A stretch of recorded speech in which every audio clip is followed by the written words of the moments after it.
Olá, alunos! Vamos começar agora a nossa segunda aula sobre filosofia da educação. Meu nome é professor César Luiz, eu sou do Instituto Municipal de São Manuel. Ok, na primeira parte a gente falou dos filósofos clássicos, e aí a gente mencionou os pré-socráticos, os socráticos e os pós-socráticos. Agora a gente vai trabalhar com eles ainda, mas agora vamos aprofundar um conceito de ideias para depois pegar o gancho para dar início à filosofia da educação com a ideia primordial. Então, naquela época já se trabalhava com a teoria da essência, tá? E depois, posteriormente, veio a existência. Então a gente vai aqui mencionar, repare bem que, opa, corrigindo, aqui nós temos então, nós vamos trabalhar com essas duas teorias. O detalhe, né?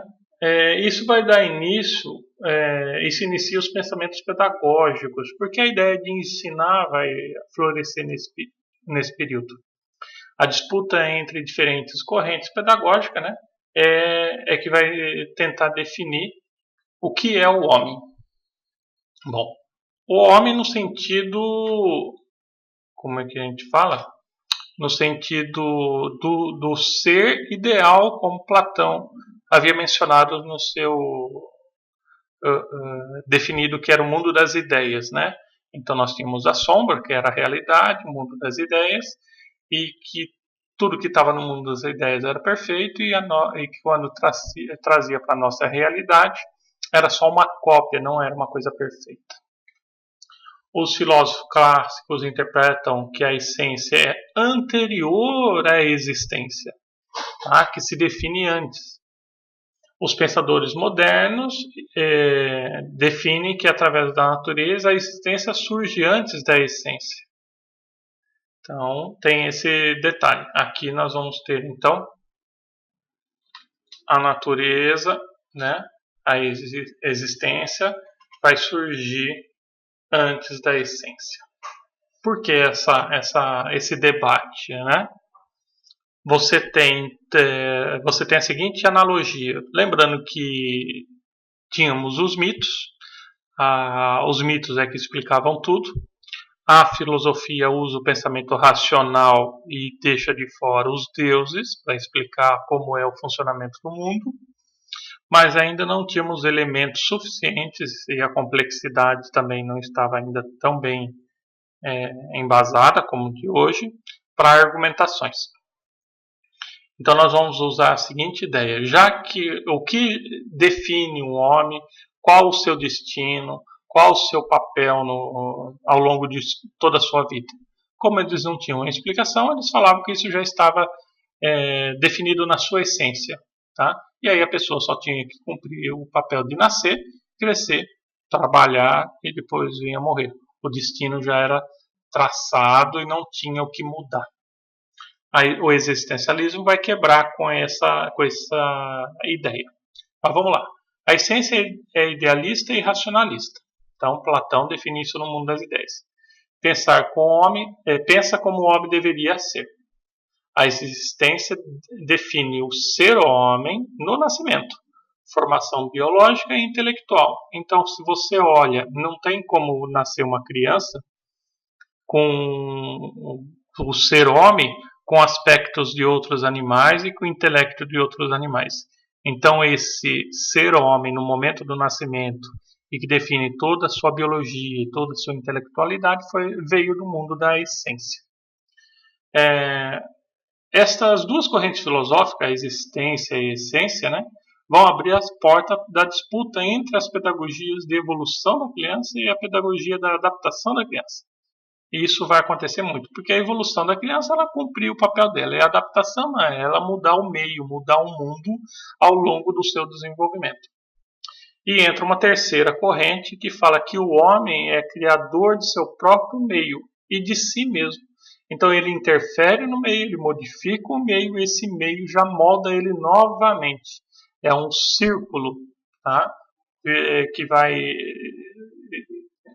executar isso constantemente.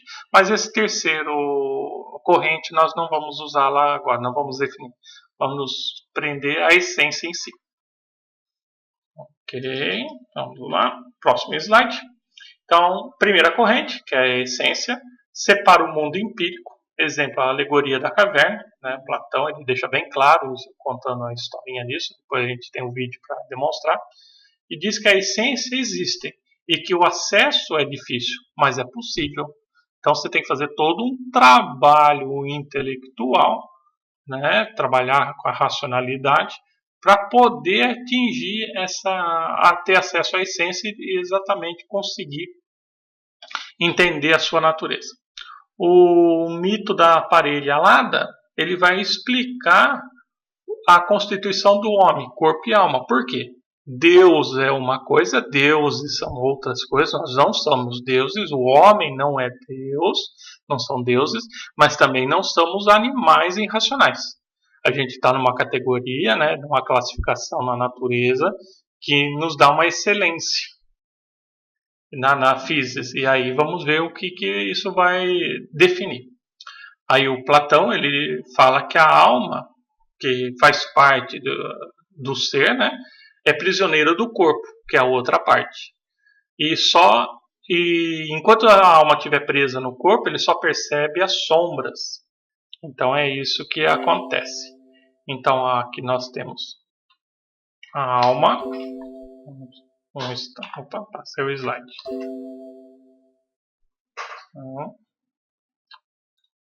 A alma, estamos aqui, é prisioneira do corpo e ela só vai perceber as sombras. Tá? É isso que acontece.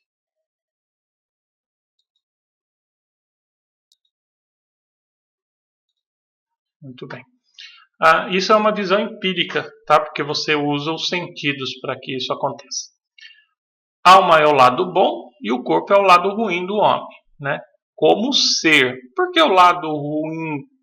Vou dar um pequeno exemplo, mas não serve de base.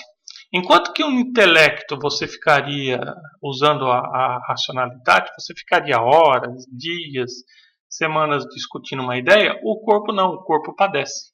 Ele precisa de descanso, ele precisa de alimento, né?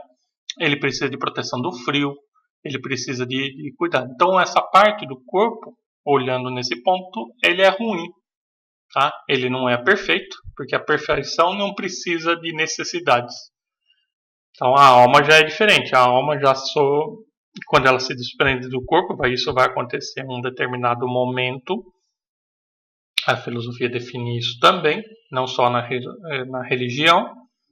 E aí a alma não precisa mais do corpo, ela se evoluiu, vamos falar assim. O Aristóteles, ele mantém essa tradição, então, do existencialismo. Ele usa a ideia da semente e a árvore. Tá? Como que você pode pegar uma semente e você então vai pegar a ideia da semente, né, e a árvore. Como é que a semente consegue definir se ela é uma macieira, se é uma árvore de eucalipto ou uma árvore frutífera ou não, só uma árvore frondosa, uma sequoia, por exemplo, que vai ter mais de 100 metros de altura. Então é a semente que prende essa essência. Então é isso que o nosso amigo Aristóteles continua seguindo as ideias do seu antecessor, seu mestre, o Platão. Então, dentro da semente, guarda toda a essência para a formação da árvore. É isso que vai acontecer. Ok? Então, perfeito. E isso vai perdurar até a Idade Média. Isso não tem o que resolver. Vai até o século XVIII. Aí vai surgir a igreja, após o nascimento de Cristo e todo um processo evolutivo da igreja católica, né, que vai surgir. Tem toda uma disputa durante muito tempo. e a base da igreja é moldada. Aí vai surgir um personagem histórico, né, que é Tomás de Aquino, São Tomás de Aquino. E ele vai pegar toda a filosofia da época, lembrando que quando você estudava filosofia, você estudava todas as disciplinas, não só a separada de hoje, como nós definimos, matemática é uma coisa, física é outra, química é outra, biologia é outra, gramática é outra. Não, lá era tudo junto ao mesmo tempo. E aí o São Tomás de Aquino, acreditando na vinda de Cristo, ele vai trabalhar no conceito teológico usando toda a filosofia para explicar. Então, a igreja vai adaptar os pensamentos e conceitos filosóficos para os pensamentos e conceitos cristãos, religiosos.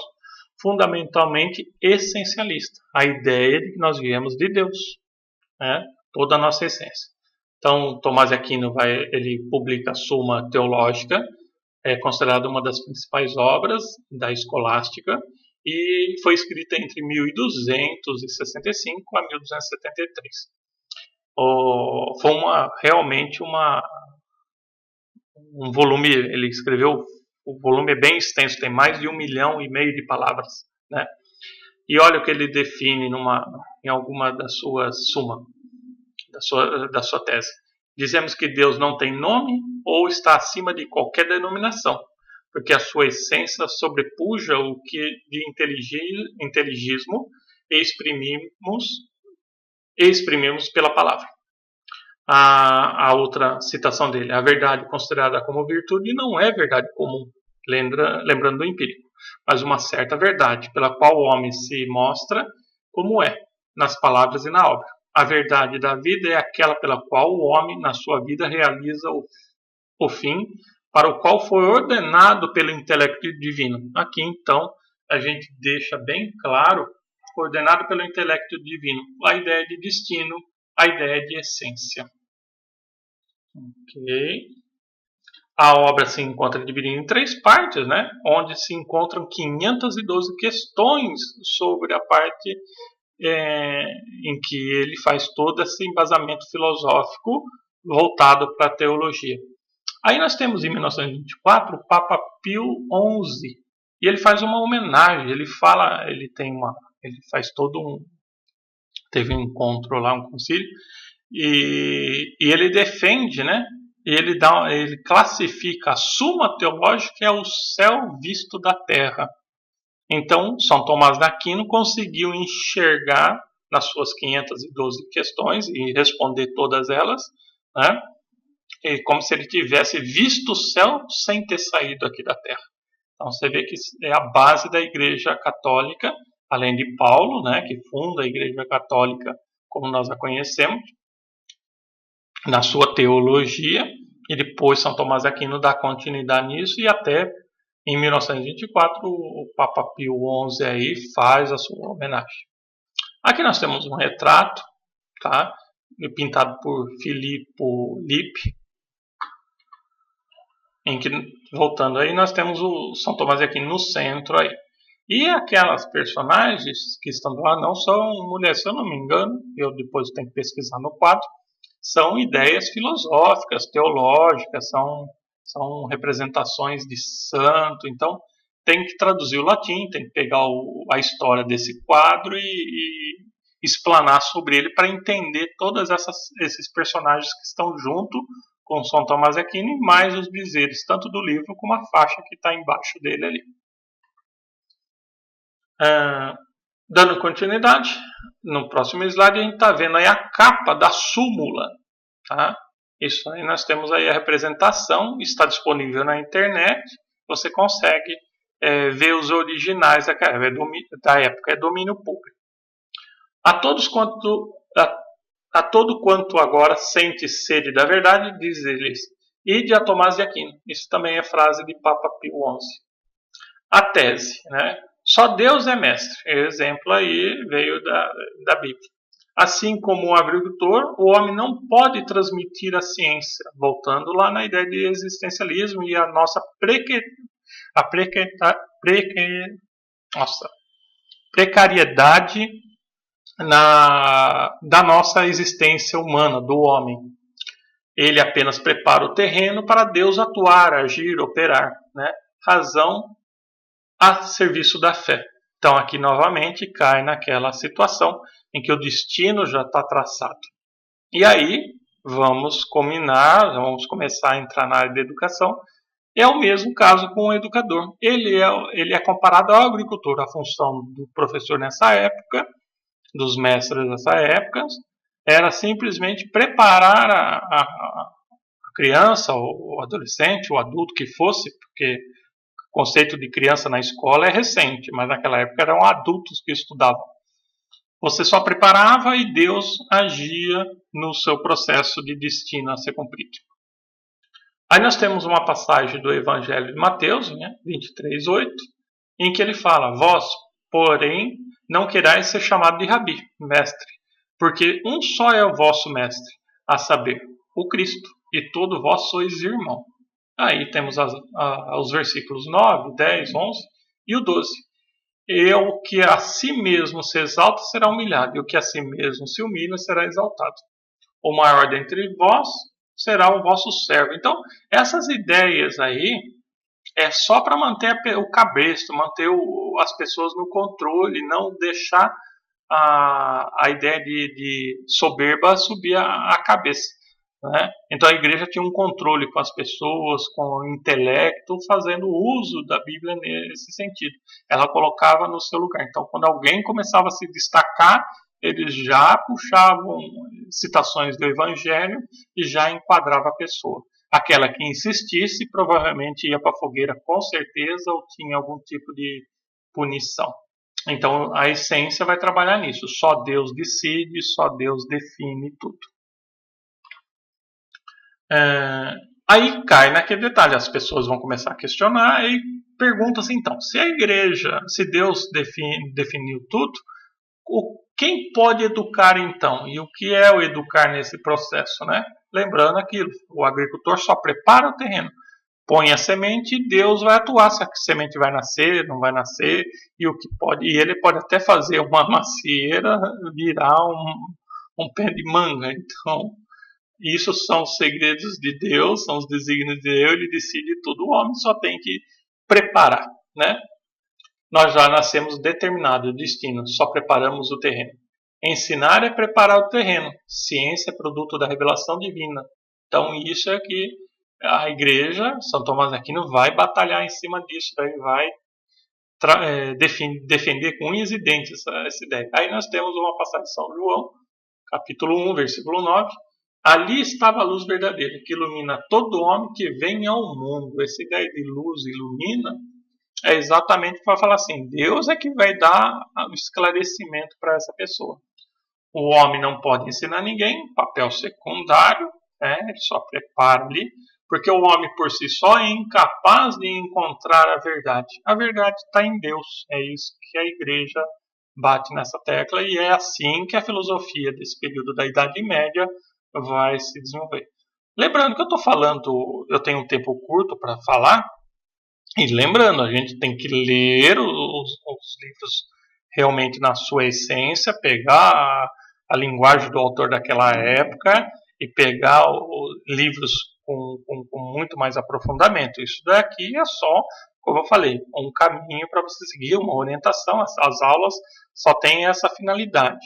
E o tempo é escasso para a gente trabalhar, mas vocês devem se aprofundar nas pesquisas e a gente vai orientar para isso acontecer. Aí é a essência, né? Temos uma hierarquia entre os homens e aqueles que estão mais perto de Deus prepara melhor o terreno para dar frutos melhores. Então, claro, a igreja assumiu essa responsabilidade de tomar conta das pessoas porque ela tem acesso mais fácil a Deus, né? E para acabar com essa história, tem uma frase lá em que a filosofia sucumbe perto da teologia. A filosofia é serva da teologia. Então fica bem claro aqui nesse raciocínio religioso, né? O clero passa a ser responsável pela educação. Aí vai surgir então a pedagogia disciplinadora. Você faz, você obedece e eu mando, porque eu estou aqui representando Deus na Terra. Então é essa a ideia que a igreja vai fazer disso. Aí nós temos para citar, para finalizar tudo aí, tanto o livro como o filme é interessante assistir e ler, né? Que ele vai te dar uma ideia de como era a igreja disciplinadora, né, nesse período. Todos os livros estavam recolhidos dentro de conventos, mosteiros, né? E não era para qualquer um ter acesso. Só para deixar mais claro, nesse período, as pessoas que sabiam ler eram praticamente da igreja, tá? Era um outro externo que sabia ler. O restante, nem reis sabiam ler e escrever. Ministro, duques, nada. Eles pagavam. Era um trabalho secundário, então era um trabalho terceirizado. Pagavam para as pessoas que tivessem que ler. Então a palavra era lei, o que tivesse escrito ninguém questionava.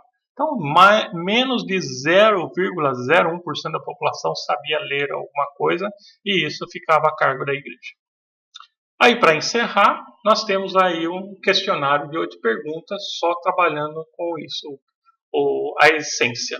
Tá? E aí, depois a gente vai ter a próxima aula, vamos tratar da existência, vamos definir o que é existência. Por hoje é só, e aí até a próxima aula aí. Obrigado, pessoal.